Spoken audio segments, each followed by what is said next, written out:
Bismillahirrahmanirrahim.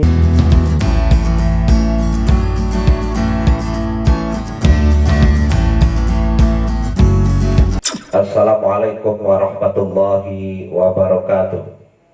Innal hamdalillah nahmaduhu wa nasta'inuhu wa nastaghfiruh wa na'udzu billahi min syururi anfusina wa min sayyiati a'malina may yahdihillahu fala mudhillalah wa may yudlilhu fala hadiyalah. Asyhadu an la ilaha illallah wa asyhadu anna Muhammadan abduhu wa rasuluh. Amma ba'du.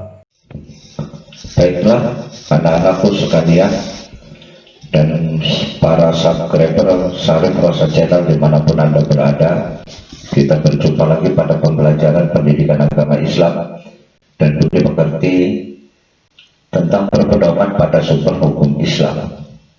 Untuk lebih jelasnya silahkan simak dan perhatikan materi berikut ini. Infografis.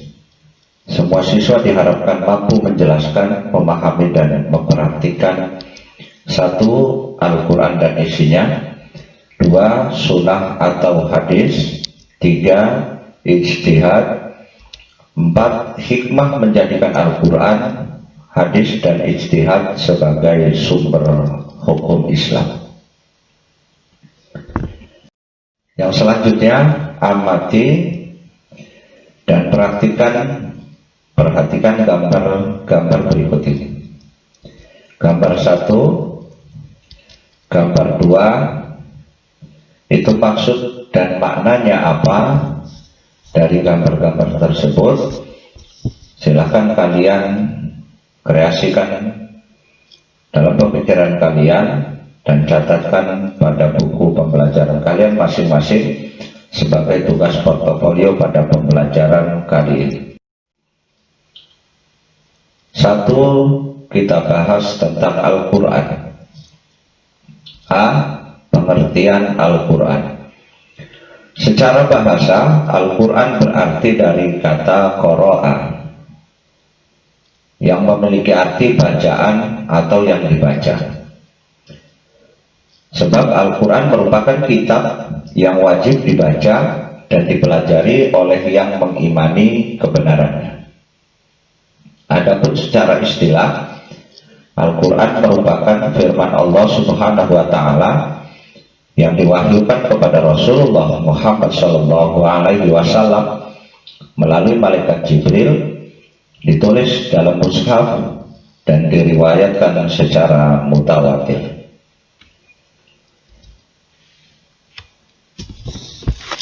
B. Keistimewaan Al-Quran. Yang pertama, Al-Quran merupakan wahyu Allah Subhanahu wa Ta'ala. Wahyu merupakan pengetahuan-pengetahuan yang dituangkan Allah Subhanahu wa Ta'ala ke dalam jiwa Nabi yang dikehendaki Allah Subhanahu wa Ta'ala agar disampaikan kepada manusia sebagai petunjuk di dunia sehingga memperoleh kebahagiaan di akhirat. Keistimewaan yang kedua adalah Al-Quran turun dengan menggunakan bahasa Arab. Kemudian yang ketiga, keistimewaan Al-Quran adalah merupakan hujjah. Secara garis besar, Al-Quran itu berisi pemahaman tentang hakikat kemanusiaan dan alam sekitarnya. Dalam Al-Quran, segala hukum, peraturan, pedoman, beribadah, semuanya sudah diatur.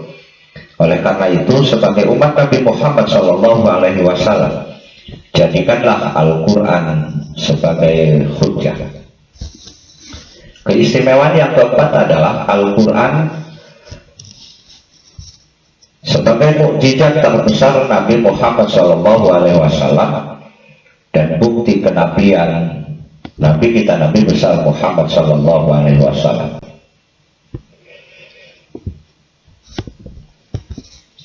Yang selanjutnya adalah Al-Quran sebagai hukum.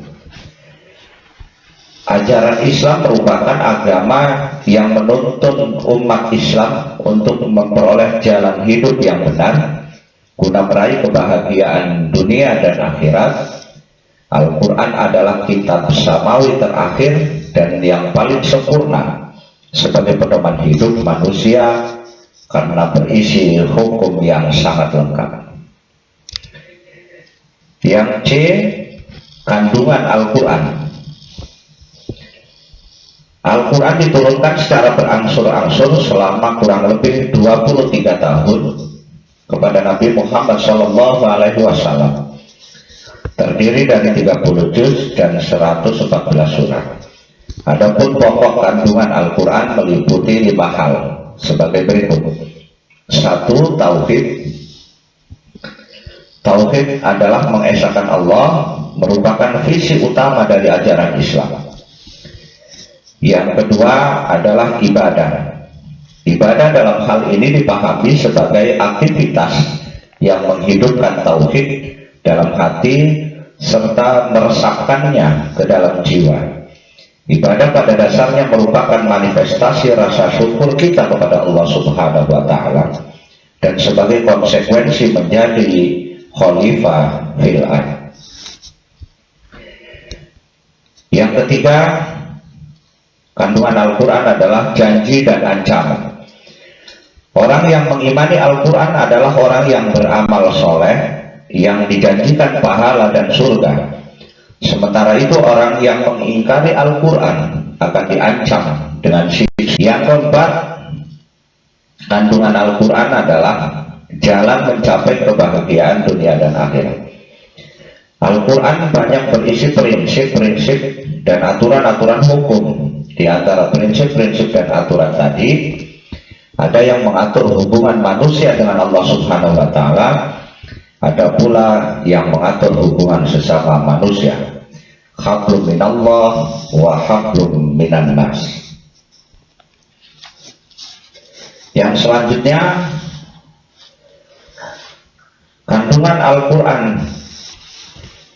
adalah kisah dan cerita. Kisah dan cerita yang dimaksud adalah tentang orang-orang yang mau tunduk dan taat kepada Allah Subhanahu wa Ta'ala serta mau mematuhi segala hukum-hukumnya, termasuk juga mereka yang ingkar serta membangkang kepada Allah Subhanahu wa Ta'ala. Sudah ada contoh yang bisa kita jadikan pelajaran dalam kehidupan kita kali ini. Yang selanjutnya adalah asas Al-Quran dalam menetapkan hukum. Ada beberapa asas yang ditetapkan Al-Quran dalam menetapkan hukum. Yang pertama, meniadakan kesulitan. Sebagaimana dalam firman Allah Subhanahu wa Ta'ala surat Al-Baqarah ayat 286. A'udzu billahi minasyaitonir rajim. La yukallifullahu nafsan illa wus'aha. Allah tidak membebani seseorang melainkan sesuai dengan kesanggupan. Di dalam Quran surat Al-Baqarah ayat 185, Allah Subhanahu wa Ta'ala berfirman, A'udzu billahi minasyaitonir rajim. Yuridullahu bikumul yusra wa la yuridu bikumul usra. Allah menghendaki kemudahan bagimu dan tidak menghendaki kesukaran bagimu. Dengan dasar kedua ayat tersebut, umat Islam diperbolehkan ketika bepergian itu boleh mengqashar dan menjama sholat sesuai dengan syarat-syaratnya. B. Ketika sulit melaksanakan salat dengan berdiri, maka boleh melakukannya dengan cara duduk dan seterusnya. C. Boleh tidak berpuasa pada bulan Ramadan bila sedang menjadi musafir. D. Bila tidak menemukan air, boleh tayamum sebagai pengganti wudhu. Ketika dalam keadaan terpaksa yang mengancam nyawa manusia, dibolehkan memakan makanan yang haram untuk obat orang yang sakit keras.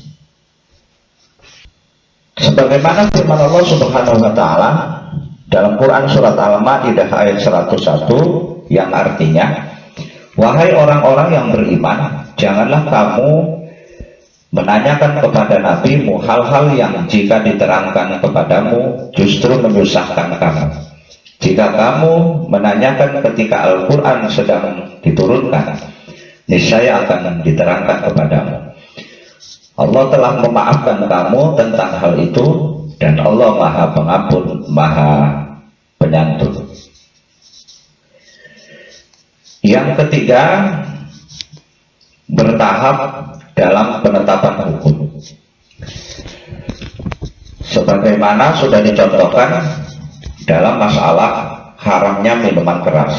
Jadi proses pengharamannya tidak sekaligus, tetapi berangsur-angsur,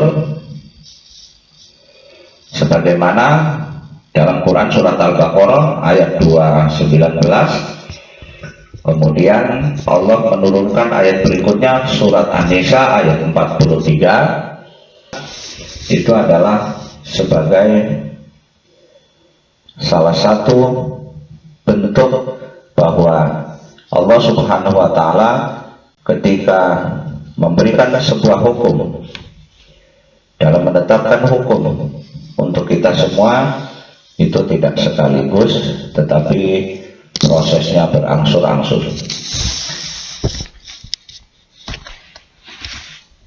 Yang macam-macam hukum dalam Al-Quran. Hukum-hukum yang terkandung dalam Al-Quran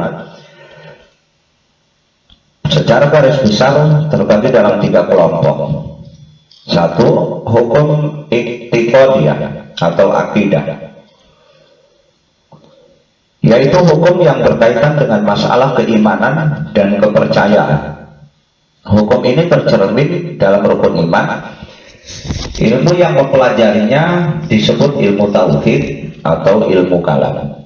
Yang kedua, hukum khuluqiyah atau akhlak, yaitu hukum yang berkaitan dengan amal perbuatan manusia. Setiap muslim dituntut untuk memiliki sifat-sifat mulia sekaligus menjauhi perilaku-perilaku tercela.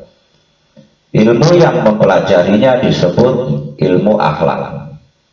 Yang ketiga, hukum syariah atau syariah, yaitu hukum yang mengatur hubungan dengan Allah Subhanahu wa taala dengan sesama dan alam sekitarnya. Hukum ini tercermin dalam rukun Islam dan disebut dengan hukum syariat. Ilmu yang mempelajarinya disebut ilmu fikih. Hukum amaliyah dalam Al-Quran terbagi dalam 6 jenis, yaitu hukum ibadah, kemudian hukum muamalah, yang ketiga hukum perkawinan, yang keempat hukum waris, yang kelima hukum jinayat, dan yang keenam adalah hukum siasah. Yang selanjutnya, Al-Quran sebagai dasar hukum. Adapun fungsi Al-Quran terkait dengan hukum Islam adalah sebagai sumber hukum Islam pertama dan utama. Isi kandungannya lengkap, membicarakan beraneka persoalan yang terkait dengan kehidupan dunia dan akhirat. Meskipun demikian, harus disadari bahwa ada hal-hal yang dikemukakan dalam Al-Quran masih bersifat umum. Contohnya adalah 1. Perintahnya jelas tetapi caranya yang tidak jelas, yaitu tentang perintah sholat. Dalam Al-Quran surat Al-Baqarah ayat 43, wa aqimus sholat, dan laksanakanlah sholat. Perintahnya jelas tetapi caranya yang belum jelas.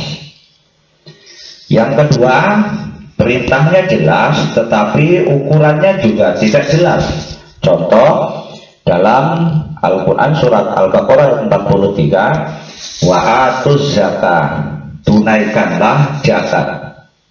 Perintahnya jelas, tapi kita belum tahu ukurannya berapa dan apa saja yang harus kita zakati. Petunjuknya jelas tetapi batasannya tidak jelas. Contohnya tentang menyapu muka dan tangan dalam tayamum, sampai di mana yang disapu, seperti firman Allah Subhanahu wa taala dalam Quran surat An-Nisa ayat 43. Wa famsahu biwujuhikum wa aydikum. Usaplah wajahmu dan tanganmu dengan debu. Tidak terciptanya beberapa ayat di dalam Al-Quran tersebut memerlukan penjelasan lebih lanjut seperti kasus ayat di atas. Dalam hal ini tidak ada seorang pun yang berhak menjelaskannya kecuali hanya Nabi Muhammad Sallallahu Alaihi Wasallam.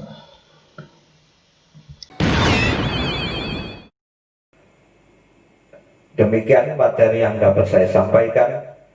Semoga ada manfaatnya dan insya Allah kita akan berjumpa lagi pada pembelajaran selanjutnya. Dan sebelum saya tutup, saya selalu berpesan kepada kalian semua, selalu patuhi protokol kesehatan. Karena pandemi COVID-19 ini masih merajalela di Indonesia ini. Kita selalu berdoa kepada Allah Subhanahu wa taala, semoga pandemi ini cepat diangkat oleh Allah Subhanahu wa taala. Amin ya rabbal alamin. Saya akhiri dengan kalimat billahi taufiq wal hidayah. Wassalamualaikum warahmatullahi wabarakatuh.